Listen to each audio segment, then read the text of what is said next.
Welcome to a special edition of the Halfhill Report. I'm your host, Toshmifune. You know, Professor Taliep and I were talking recently, and we realized that there are almost 30 hours of the Halfhill Report, along with a total of 9 characters on the show. So even though the show is in 15-minute increments, that's a lot of content and story for new listeners to catch up on. So, in the spirit of World of Warcraft, we decided to create this little catch-up mechanism so that new listeners can get caught up on the story and get to know the characters. And with that, let's get started. So, first and foremost, what is the Halfhill Report, and who are Toshmifune and Professor Taliep? The Halfhill Report is a weekly news broadcast hosted by me, Toshmifune, a young Pandaren college student at Halfhill Agricultural College, as part of his journalism studies. It's a broadcast from the upstairs room at the Lazy Turnip Inn in the village of Halfhill in Pandaria, which also happens to be where Toshmifune lives. So who is Toshmifune? Well, he's the only journalism major at Halfhill Agricultural College. He's the son of a successful farmer in the Valley of the Four Winds, but sadly Tosh never showed any real aptitude for farming. As a matter of fact, he's lousy at it. All Tosh ever wanted to do was write. So his parents made a very generous donation to Halfhill Agricultural College so that they would take Tosh on as a journalism major. He's a bit of a social philosopher and will sometimes interject his views about world events into his news reporting. Then enters Professor Taliep, who teaches and does research at Halfhill Ag on farming technology and social change. She quite reluctantly agreed to be Tosh's faculty advisor. She really wants him to spend more time in the field, doing more reporting on what is happening in the world from his own viewpoint, instead of just sitting in Halfhill and hosting the show. Tosh has mixed feelings about this. Taliep has a passion for understanding the role of technology in people's lives. So, given that Tosh is sitting in the Lazy Turnip in Pandaria, the question was how to bring the news of the very large world of Azeroth to this little village.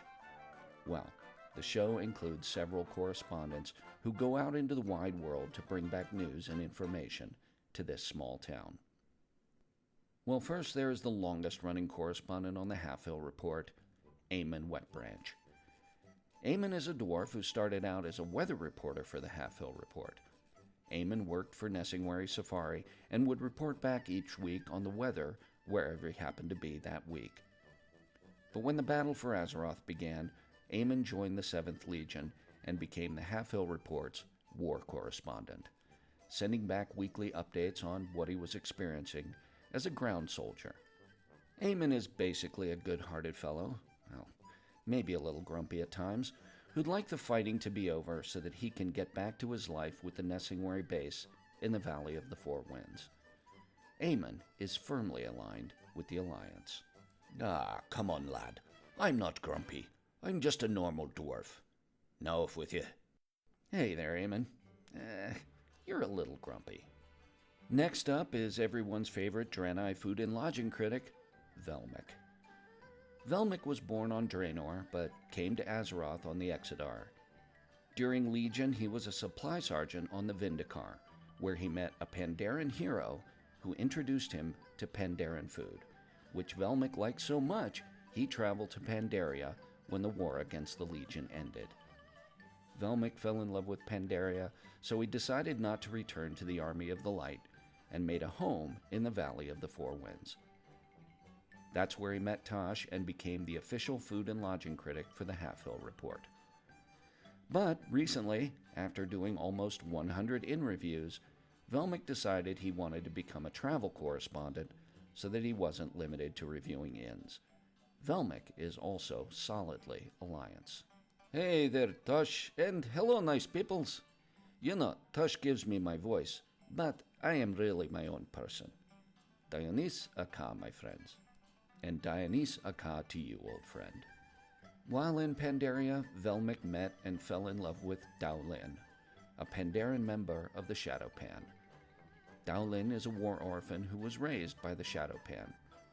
She was disabled during the fighting in Nazjatar and has limited mobility and could no longer be a frontline soldier. She now serves the Shadowpan as a recruit trainer in the Shadowpan garrison. Daolin, like many soldiers, is away from home a lot. Daolin's only live appearance on the show was during an annual Wintervale party and was given a voice by the wonderful Ali of Dungeon Fables. Velmic also has a cousin, Demesis. Demesis was a light-forged Draenei soldier on Argus and has also made her home in Pandaria and lives with Velmic and Daolin. Demesis spent her whole life fighting the Burning Legion. She's quite weary of the fighting and loves the peaceful nature of Pandaria, but worries about the ongoing conflict between the Horde and the Alliance.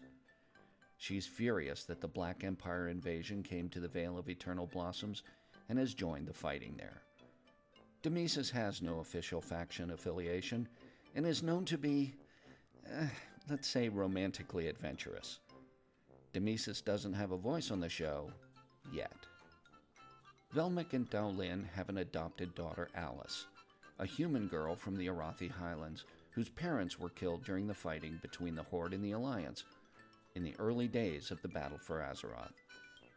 Velmic met Alice in the Stormwind Orphanage after he found her stuffed toy at Refuge Point and sought her out to return it to her.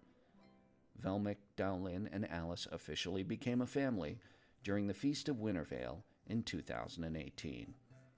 Alice doesn't have a voice on the show, but often travels with Velmic and Demesis, and has been known to show up in pictures. Velmic, Daolin, and Alice are a racially diverse family who were brought together by love. Our main Horde correspondent is the goblin Rizak. Rizak came onto the show during a visit to Halfhill while trying to work a trade deal with the Grummels. Rizak and his younger sister were among the goblins saved by Thrall during the Cataclysm, where they lost their parents. They grew up on the streets of Orgrimmar as war orphans, where Rizak was always hustling and working to make money to take care of himself and his sister, and he continues to do that today out in the larger world. Rizak is a born deal maker, always looking for that next big profit opportunity, but somehow his deals never quite work out. He agreed to be a correspondent for the Halfhill Report in exchange for Tosh keeping an eye on the Grummels for him to make sure they live up to their end of Rizak's deal with them. Rizak thinks he's a war reporter, but his reports, while they often come from active war zones, are almost always him just talking about his latest business scheme. Hang on there, college. I am a war reporter, whether you think I am or not. And just so you mooks out there know, I may let Tosh do my voice, but I am completely the creation of Professor Taliep. Thanks, Rizak, for yet another informative input. The newest member of the Halfhill family is Jan Ironchen. Jan is a Pandaren who played for the Mighty Mooshans at Halfhill Agricultural College and joined the show as a sports reporter. Jan is a solid, good-hearted jock, but is honestly not overly bright. Hey, are you talking about me right now? Oh, hey there, Jan. I didn't see you there. No, not as far as you know. Oh, okay. Anyway, Jan recently married Irie Fleet. You know, I created her name. You'd think I could say it correctly. I know, right? Ha ha! What a maroon. Hey, quiet, both of you. Anyway, Irie is a fiery Pandaren leader of the Halfhill student activism group known as the Red Crane Society, and she frequently speaks out on social justice issues in Azeroth. Jan, of course, has a voice on the show, but Irie does not. Yet. And no, I'm not going to explain the game that Jan and the Mighty Mooshans play. So, those are the main characters on the show, but there are a few minor characters who appear occasionally. There's Eliandor, a blood elf who sometimes fills in for Velmic and provides reviews of Horde inns. Eliandor travels with his twin sister Sheila, and they are children of wealth and privilege from a prominent family in Silvermoon City. Both of them live off their family money and are insufferably supercilious. and the only reason they do the reports for the Halfhill Report is because their father insists that they do it so that they have something productive to do. Excuse me, Toshmifune. It's pronounced Shala.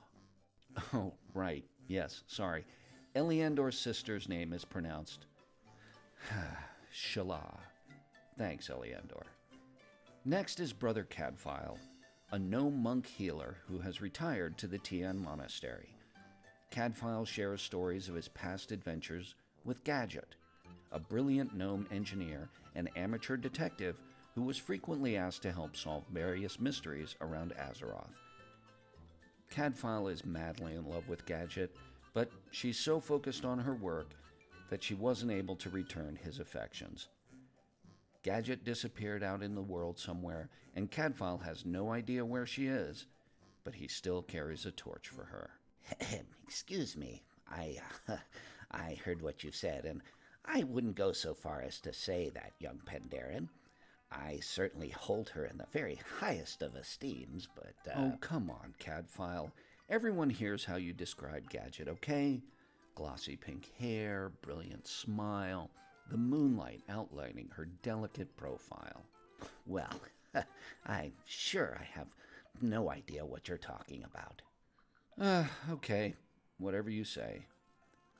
So, that's a brief overview of the show and its characters. But what's the show about?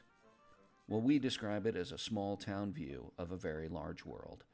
And each week we try to do a few things.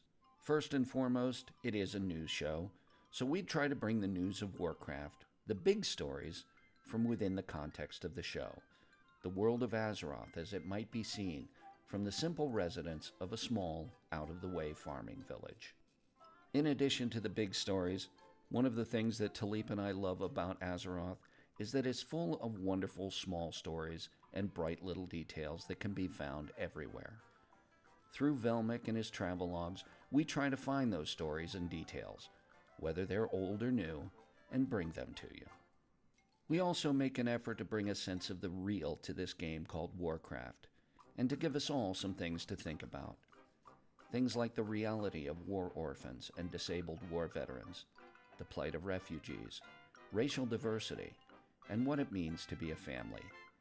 While we always try to do this with a very light hand, these are definitely part of our aim of the show. And lastly, Azeroth is an immense and often scary place full of heroes, villains, and monsters where momentous world-shaking events are always occurring. The characters on the Halfhill Report live in this world and are affected by its events, but they don't see themselves as heroes, even though they sometimes do heroic things. They are what most of us are, average people doing average things, getting by as best they can, and trying to make sense of the complicated world around them.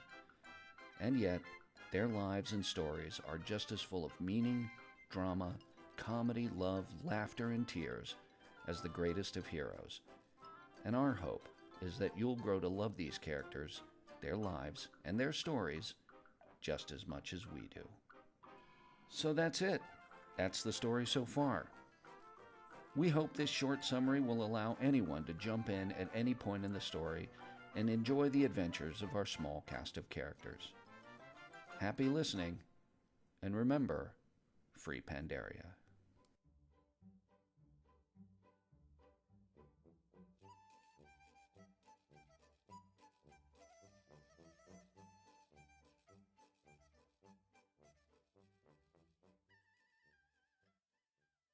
The Halfhill Report is a fan-created fictional radio broadcast based on World of Warcraft. All place names, character names, and music from World of Warcraft used in the Halfhill Report are the exclusive property of Blizzard Entertainment. World of Warcraft is a trademark or registered trademark of Blizzard Entertainment, Inc. in the U.S. and other countries. No copyright or trademark infringement is intended by the Halfhill Report. If you would like to reach us, you can find us on Twitter at Halfhill Report, or drop us an email at halfhillreport@yahoo.com. This show is brought to you by Dragon Powered Studio. Find more at dragonpoweredstudio.com.